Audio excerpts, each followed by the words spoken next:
हमारे साथ political analyst doctor Huma बकाई साहिबा मौजूद हैं। डॉक्टर हुमा, बहुत शुक्रिया आपके वक्त का। कैसी हैं आप? जी अल्हम्दुलिल्लाह, थैंक यू।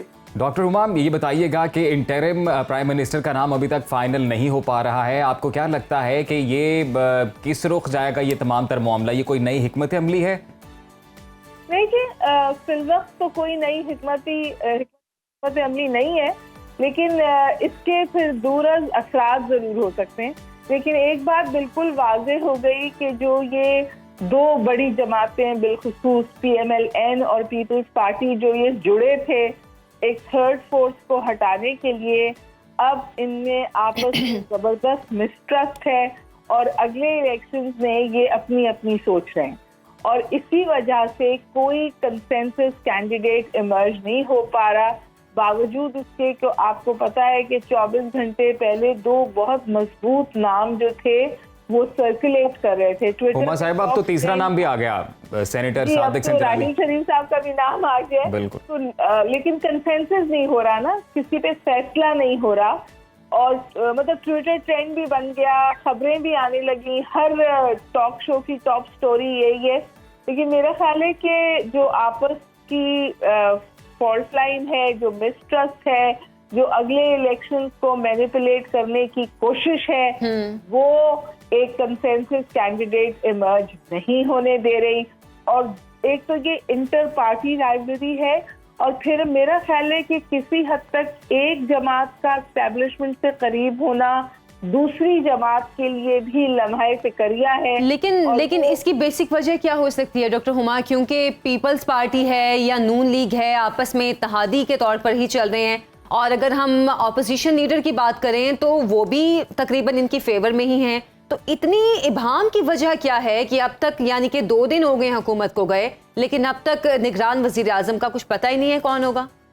मैंने आपसे गुजारिश की ना कि जो इन दो बड़ी जमातों का आपने नाम लिया, ये जरूरत की शादी थी। अच्छा। मैरिज ऑफ कन्वीनियंस थी और पेपर मैरिज पे नौबत है और जो बंटवारा होता है उस पर झगड़ा है।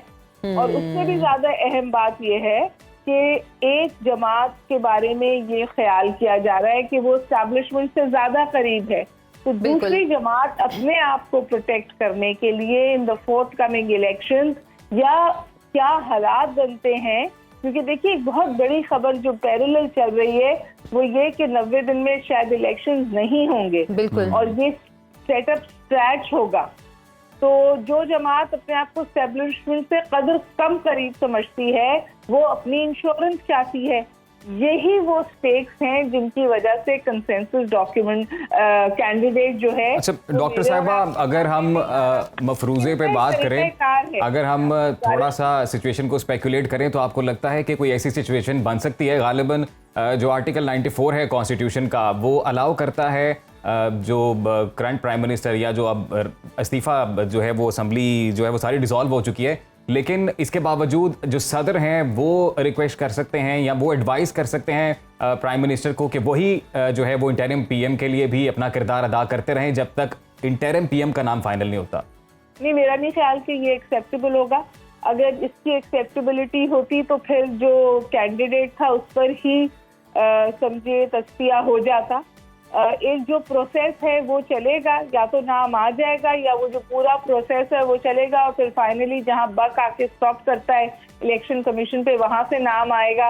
और मेरा ख्याल है कि इस वक्त एक खामोश किरदार है एस्टैब्लिशमेंट का और वो किरदार जो है बहुत वाज़ेह है। और अगर शहबाज शरीफ साहब को कंटिन्यू किया गया तो मेरा ख्याल है कि मसाइल बढ़ेंगे, कम नहीं होंगे। अच्छा, not be a good strategy मेरी राय में, मेरी कमजोर राय में, तो ये बहुत ही नाकस स्ट्रैटेजी होगी। अच्छा, अगर हम चेयरमैन PTI की बात करें तो उनकी भी मुश्किलात काफ़ी बढ़ती हुई नज़र आ रही हैं। पहले तोशाखाना केस में भी जो उनको काफ़ी प्रॉब्लम्स फेस करना पड़ी। अब जो 190 मिलियन पाउंड वाला जो मामला है उसमें भी उनकी ज़मानत खारिज कर दी गई है। आपके ख्याल में उनके लिए अब क्या मुश्किलात आगे खड़ी होने जा रही हैं?